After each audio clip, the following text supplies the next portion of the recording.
Assalamualaikum warahmatullahi wabarakatuh. Saya Sandra Elmanda dari kelas 3B D4 Akuntansi dengan NIM 22 11 02 10 16. Baiklah, kali ini saya akan menjelaskan materi mengenai manajemen strategik dan tata kelola organisasi, yaitu analisis lingkungan usaha dan SWOT analisis. Di sini kita mencari tahu apa saja yang akan kita bahas. Pertama itu ada pada eh, definisi analisa SWOT. Yang kedua, definisi analisa lingkungan usaha, analisa situasi menggunakan SWOT, matrik TOS atau matrik SWOT, metrik grand strategi, dan analisa lingkungan menggunakan metode Porters. Baiklah, yaitu dalam dunia bisnis yang dinamis ini, setiap perusahaan harus memahami faktor-faktor yang mempengaruhi operasional mereka agar dapat bertahan dan terus berkembang. Analisis lingkungan usaha dan analisis SWOT merupakan dua pendekatan penting dalam merancang strategi bisnis yang efektif. Analisis lingkungan usaha bertujuan untuk mengidentifikasi faktor eksternal yang dapat mempengaruhi kinerja bisnis, baik dari aspek makro seperti kondisi ekonomi, regulasi pemerintah, dan perkembangan teknologi, maupun aspek mikro seperti pesaing, pelanggan, dan pemasok. Sementara itu, analisa SWOT itu digunakan untuk mengevaluasi faktor internal dan eksternal perusahaan dengan mengidentifikasi kekuatan atau strength, kelemahan, weakness, peluang, opportunities, dan ancaman threat. Dengan memahami kondisi lingkungan usaha, memahami analisis lingkungan usaha, serta melakukan analisis SWOT, perusahaan dapat menyusun strategi yang lebih tepat, mengoptimalkan keunggulan kompetitif, serta tantangan yang mungkin dihadapi sehingga mampu meningkatkan keberlanjutan dan pertumbuhan bisnis mereka. Nah, pertama masuk kita pada analisis lingkungan usaha dan SWOT. Analisis SWOT yaitu merupakan teknik atau metode perencanaan strategi yang bertujuan untuk mengevaluasi kekuatan, kelemahan, peluang, dan ancaman sebuah perusahaan dalam suatu proyek atau bisnis. Albert Humphrey adalah orang pertama yang mencetuskan teknik ini. Dibutuhkan strategi yang baik untuk mewujudkan tujuan-tujuan yang ingin dicapai dalam konteks organisasi, bisnis, atau usaha. Metode analisis SWOT ini bertujuan untuk menggambarkan situasi dan kondisi yang sedang dihadapi dalam suatu perusahaan. Analisis SWOT juga terdiri dari 4 unsur utama, yaitu strength, weakness, opportunity, dan threat. Selanjutnya adalah analisis lingkungan. Apa itu analisis lingkungan? Jadi menurut Chertoh dan Peter pada tahun 2005, pengertian analisis lingkungan adalah proses pengawasan terhadap lingkungan organisasi guna mengidentifikasi peluang dan hambatan terhadap hambatan pada saat ini dan pada masa mendatang yang dapat berpengaruh terhadap penyusunan strategi perusahaan. Nah, sedangkan kalau menurut Globe pada tahun 1988, dia berpendapat yang dimaksud analisis lingkungan adalah suatu proses yang digunakan oleh pembuat strategi untuk memantau sektor lingkungan untuk menentukan peluang dan ancaman terhadap perusahaan. Dengan demikian, dilakukannya analisis terhadap lingkungan, baik internal maupun eksternal, maka organisasi akan mengetahui kekuatan dan kelemahannya, yaitu beserta peluang dan ancaman yang dihadapinya, sehingga nantinya akan dapat diambil keputusan pemilihan strategi secara tepat. Oleh karena itu, pemahaman terhadap lingkungan internal dan lingkungan eksternal organisasi sangatlah penting, sehingga pihak manajemen akan dapat menyesuaikan strategi yang diterapkan dengan lingkungan yang nantinya akan mendukung kelangsungan hidup perusahaan dalam jangka panjang. Lingkungan organisasi perusahaan secara garis besar dapat dibagi menjadi dua, yaitu lingkungan eksternal dan lingkungan internal perusahaan. Kalau lingkungan eksternal perusahaan adalah lingkungan di luar perusahaan yang berpengaruh secara tidak langsung terhadap kegiatan perusahaan. Lingkungan eksternal ini bersifat tidak dapat dikendalikan oleh perusahaan. Yang termasuk lingkungan eksternal perusahaan adalah seperti aspek politik, ekonomi, sosial budaya, hukum, teknologi, dimensi internasional, supplier, konsumen, lembaga keuangan, pasar tenaga kerja, lembaga-lembaga pemerintah, dan seterusnya. Yang kedua ada lingkungan internal organisasi perusahaan, yaitu lingkungan di dalam perusahaan yang akan berpengaruh secara langsung terhadap kegiatan-kegiatan organisasi perusahaan. Lingkungan internal sampai batas tertentu dapat dikendalikan oleh perusahaan. Yang termasuk lingkungan internal perusahaan adalah aspek pemasaran, produksi, personalia, keuangan organisasi, budaya organisasi, gaya kepemimpinan, manajemen, dan sebagainya. Jadi ini termasuk ke dalam aspek internal.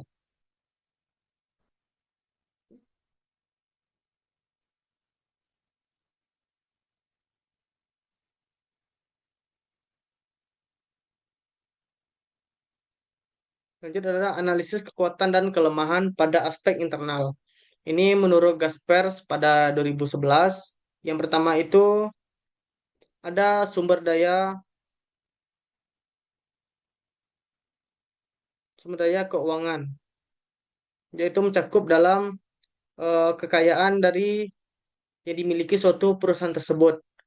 Nah, kedua ada fasilitas fisik.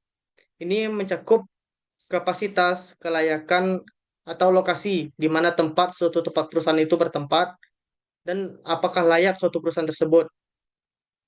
Selanjutnya ada kemampuan manajemen dan karyawan. Di sini dimaksudkan yaitu kualitas kepemimpinan, struktur organisasi.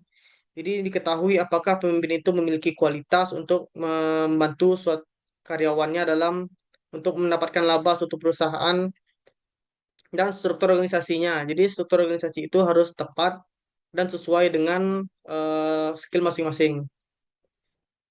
Selanjutnya adalah proses produksi. Di sini untuk proses produksi yaitu harus efisien dan memiliki teknologi berkualitas. Jadi jika produksi itu tidak memiliki kualitas yang bagus, itu akan mempengaruhi hasil dari produksi tersebut. Soalnya adalah informasi yang tersedia, yaitu dimaksud dengan sistem informasi manajemen. Apa yang digunakan sistem informasi manajemen suatu perusahaan tersebut? Soalnya adalah aspek eksternal. Aspek eksternal ini menurut Gaspers juga pada 2011, yaitu ada pasar, sumber pendanaan, lingkungan sosial, dan sumber pemasok. Di sini pasar adalah maksudnya untuk dalam eksternal, yaitu ukuran pasar, pertumbuhan, tren konsumen. Yang pertama itu adalah ukuran pasar. Jadi mengetahui bagaimana suatu pasar itu apakah memiliki pembeli, daya beli yang sangat tinggi. Misalnya ada pertumbuhan, apakah suatu pasar itu akan terus bertambah, akan terus berkembang jika perusahaan itu akan terus di sana. Misalnya adalah tren konsumen. Di sini tren konsumen ini untuk mengetahui eh, promosikan suatu suatu barang-barang dalam perusahaan tersebut. Hmm. Selanjutnya adalah sumber pendanaan. Di sini pendanaan itu seperti ketersediaan sumber modal eksternal, yaitu seperti pemilik pemilik modal memberikan modalnya pada perusahaan untuk memajukan eh, dana-dana perusahaan. Selanjutnya adalah sumber pemasok, yaitu adalah daya tawar pemasok. Bagaimana suatu pemasok itu akan memberikan suatu barang yang akan ditawarkannya. Selanjutnya adalah lingkungan sosial. Lingkungan sosial ini seperti tren budaya atau demografi. Jadi apakah suatu barang itu dibilang cukup viral atau tren seperti masa terkini sesuai dengan budaya-budaya setempatkah atau memiliki daya beli yang sangat tinggi. Selanjutnya adalah analisa situasi menggunakan SWOT. Jadi ini menggabungkan 4 elemen SWOT untuk menghasilkan strategi spesifik. Yang pertama itu ada peluang dan kelemahan internal, kekuatan internal, dan ancaman.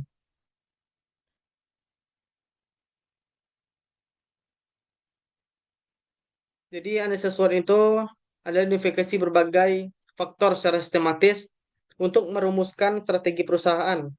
Analisis ini didasarkan pada logika yang dapat memaksimalkan kekuatan dan peluang, namun secara bersamaan dapat meminimalkan kelemahan dan ancaman.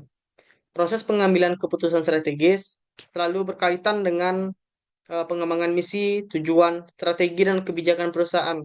Dengan demikian, perencanaan strategis harus menganalisis faktor-faktor strategis perusahaan dalam kondisi yang ada saat ini. Hal ini disebut analisis situasi dan model. Yang paling populer untuk analisis situasi adalah analisis SWOT. Nah, analisis SWOT itu membandingkan antara produk eksternal, faktor eksternal, peluang, dan ancaman dengan faktor internal kekuatan dan kelemahan. Penelitian menunjukkan bahwa kinerja perusahaan dapat ditentukan oleh kombinasi faktor internal dan eksternal. Nah, pada kuadran satu itu, ini merupakan situasi yang sangat menguntungkan perusahaan tersebut. Yang nomor satu, mendukung strategi agresif. Itu menguntungkan perusahaan tersebut memiliki peluang dan kekuatan sehingga dapat memanfaatkan peluang yang ada. Strategi yang harus diterapkan dalam kondisi ini adalah mendukung kebijakan pertumbuhan yang agresif, growth-oriented strategi. Yang kedua adalah eh, kekuatan internal. Meskipun menghadapi berbagai ancaman, perusahaan yang kedua adalah ancaman. Meskipun menghadapi berbagai ancaman, perusahaan ini masih memiliki kekuatan dari segi internal. Strategi yang harus diterapkan adalah menggunakan kekuatan untuk memanfaatkan peluang jangka panjang dengan cara strategi diversifikasi.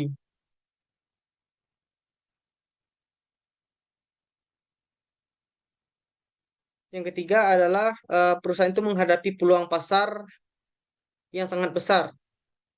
Tetapi di lain pihak, ia menghadapi beberapa kendala atau kelemahan internal. Fokus strategi ini adalah meminimalkan masalah-masalah internal perusahaan sehingga dapat merebut peluang pasar yang lebih baik. Yang keempat adalah ini merupakan situasi yang sangat tidak menguntungkan perusahaan. Perusahaan tersebut menghadapi berbagai ancaman dari kelemahan internal. Jadi perusahaan itu harus mendukung strategi untuk bertahan. Selanjutnya adalah matrix SWOT. Jadi alat yang dipakai untuk menyusun faktor-faktor strategis perusahaan adalah matrix SWOT. Metrik ini dapat menggambarkan secara jelas bagaimana peluang dan ancaman eksternal yang dihadapi perusahaan dapat disesuaikan dengan kekuatan dan kelemahan yang dimilikinya.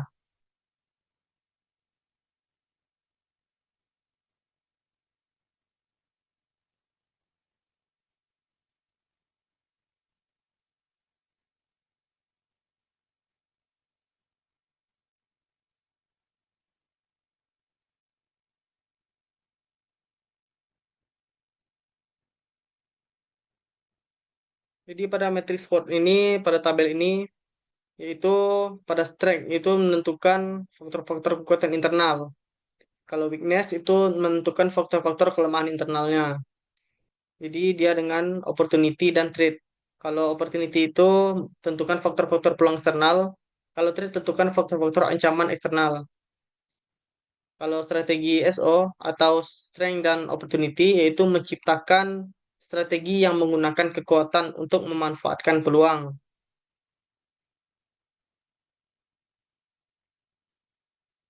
untuk merebut peluang. Nah, kalau strategi WO, weakness dan opportunity, yaitu menciptakan strategi yang meminimalkan kelemahan untuk memanfaatkan peluang. Jadi di sini untuk harus meminimalkan kelemahan-kelemahan yang ada dan untuk memanfaatkan peluang-peluang yang akan diberikan. Selanjutnya adalah strength dan trait, yaitu menciptakan strategi yang menggunakan kekuatan untuk mengatasi ancaman. Kalau strategi WT atau weakness dan trait, yaitu menciptakan strategi yang meminimalkan kelemahan dan menghindari ancaman. Kalau matrix SWOT ini dia untuk membantu dalam menyusun strategi dengan memadukan faktor internal dan eksternal secara sistematis. Jadi masalah yang sering dihadapi dalam perusahaan dalam penggunaan analisis SWOT ini adalah menentukan what will be their principal purpose of the grand strategy. Jadi maksudnya apakah perusahaan ingin memanfaatkan posisi yang kuat atau mengatasi kendala yang ada.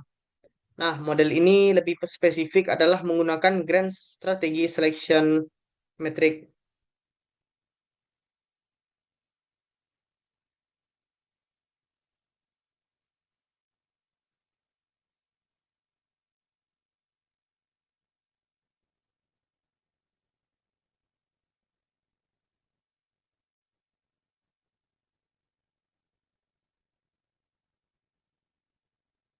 Ide dasar dari strategi ini adalah pemilihan dua variabel sentral di dalam proses penentuan.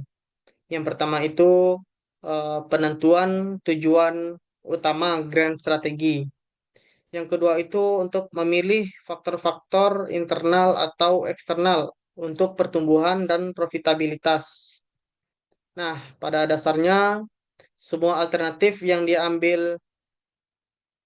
diarahkan untuk usaha-usaha menggunakan kekuatan dan memperbaiki kelemahan, memanfaatkan peluang-peluang dan mengantisipasi ancaman. Dengan analisis SWOT bisa diidentifikasi positioning suatu perusahaan atau produk.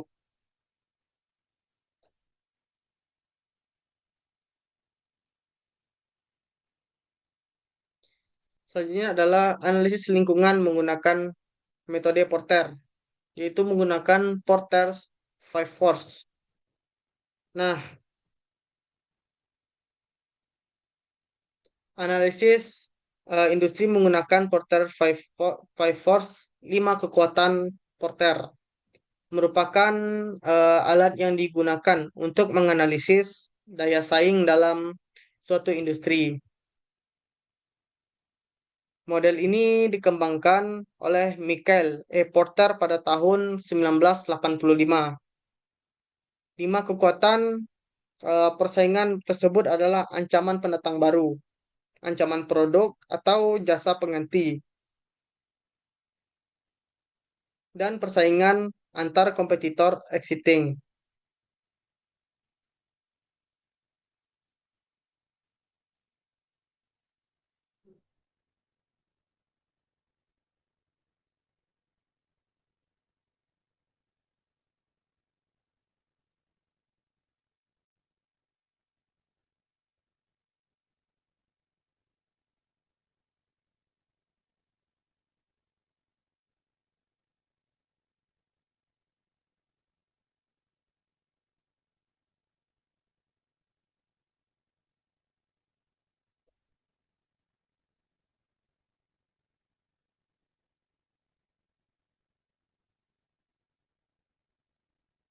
Yang pertama itu adalah ancaman pendatang baru.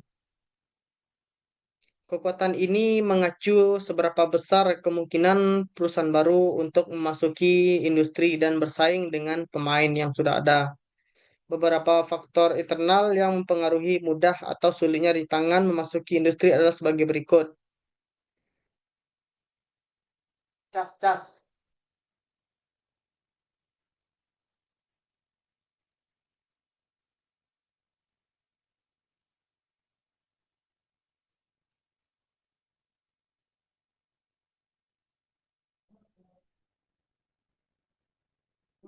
cas, cas. Yang pertama itu adalah skala ekonomi. Yang kedua adalah diferensiasi produk. Yang ketiga, kebutuhan modal. Yang keempat, yang keempat adalah biaya beralih pemasok, yaitu switching cost. Yang kelima, akses ke seluruh ke saluran distribusi. Nah, yang keenam ada biaya tak menguntungkan bebas dari skala. Yang ketujuh adalah kebijakan pemerintah. Yang kedelapan, perkembangan teknologi.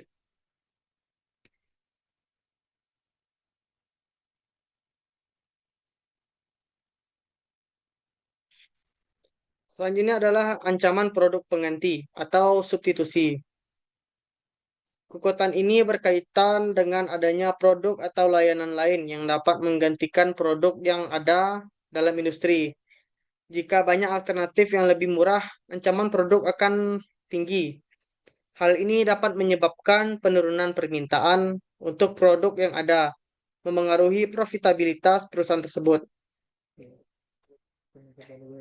Yang ketiga adalah kekuatan dan daya tawar pembeli, yaitu daya tawar menggambarkan seberapa besar pengaruh pembeli terhadap harga dan kualitas produk dalam industri. Daya tawar itu sangat penting dalam suatu perusahaan, karena dengan daya tawar itu akan mendapatkan penjualan yang lebih tinggi. Selanjutnya adalah persaingan antar pesaing dalam industri yang sama. Kekuatan ini menggambarkan tingkat persaingan antara perusahaan yang sudah ada dalam industri yang sama. Semakin banyak pemain yang bersaing dan semakin setara posisi mereka, semakin intens persaingannya. Nah, persaingan ini bisa meningkatkan tekanan pada harga, biaya pemasaran, dan inovasi. Jika tingkat persaingan itu tinggi, maka profitabilitas di industri tersebut bisa lebih rendah karena adanya banyak persaing. Intensitas akan tinggi apabila ada indikatornya, yaitu yang pertama itu jumlah pesaing yang bersaing. Yang kedua, pertumbuhan industri yang sangat lambat. Yang ketiga itu kurangnya diferensiasi produk. Yang keempat, penambahan kapasitas dalam jumlah besar. Yang kelima itu pesaing yang beragam. Yang keenam, hambatan pengunduran diri yang tinggi. Selanjutnya adalah kekuatan atau daya tawar. Penjual dapat menggunakan kekuatan tawar-menawar terhadap pembeli dalam industri dengan cara menaikkan harga atau menurunkan kualitas produk atau jasa yang ingin dibeli. Faktor-faktor yang mempengaruhi kuat atau tidak adanya daya pasar, daya daya tawar penjual atau pemasok sebagai berikut. Yang pertama itu penjual didominasi oleh beberapa perusahaan dan terpusat pada industri di mana mereka menjual. Yang kedua itu produk penjual hanya mempunyai sedikit pengganti barang substitusi. Yang ketiga, industri bukan satu-satunya tempat pemasok menjual produknya. Yang selanjutnya, kebijakan pemerintah dalam membatasi perilaku penjual. Selanjutnya adalah tiga strategi generik Michael Porter.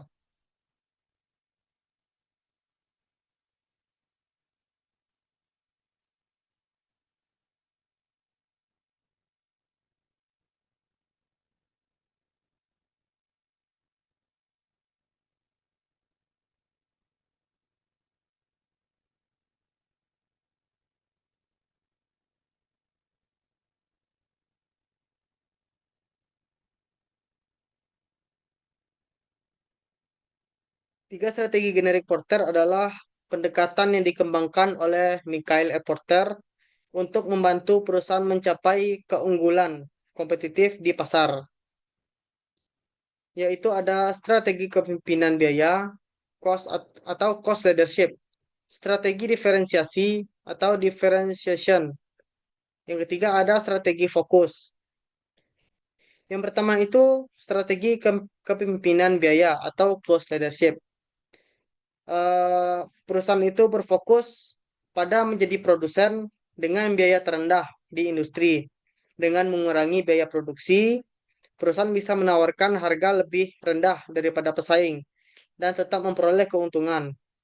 Contoh Walmart yang menawarkan produk dengan harga murah melalui efisiensi operasional dan skala ekonomi pasar.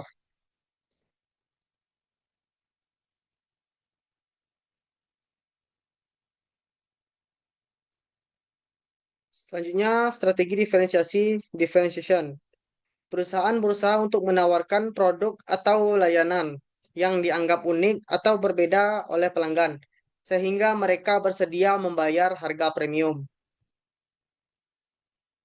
Diferensiasi bisa berupa kualitas, fitur desain, atau merek. Contoh Apple yang menawarkan produk inovatif dengan desain premium dan ekosistem yang unik.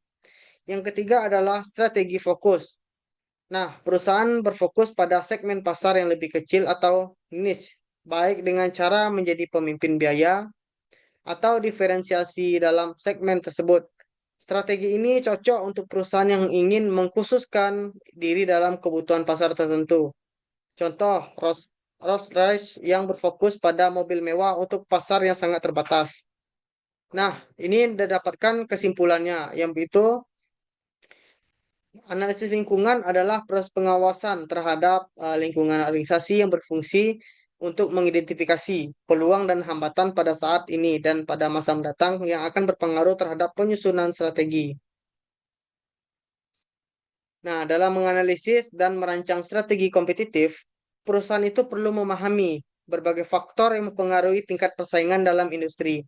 Salah satu alat yang efektif untuk analisis ini adalah Porter's Five Force yang membantu mengidentifikasi kekuatan persaingan dalam industri melalui 5 faktor utama, yaitu ancaman pendatang, pendatang baru, daya tawar beli, daya tawar pemasok, ancaman produk pengganti, dan intensitas persaingan antar perusahaan.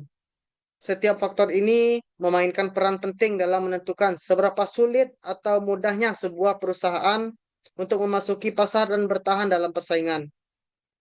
Selain itu, strategi generik yang dikembangkan oleh Michael Porter juga memberikan panduan bagi perusahaan dalam menentukan arah kompetitif mereka. Perusahaan dapat memiliki strategi kepemimpinan biaya, diferensiasi, atau fokus untuk memperoleh keunggulan kompetitif dan sukses di pasar. Pemilihan strategi yang tepat bergantung pada analisis mendalam terhadap faktor-faktor internal dan eksternal yang mempengaruhi pasar dan persaingan. Nah, secara keseluruhan, dengan memahami 5 kekuatan Porter dan memilih strategi tepat, perusahaan dapat merancang kebijakan yang mendukung keberlanjutan dan pertumbuhannya di pasar yang kompetitif. Baiklah, sekian penjelasan dari saya.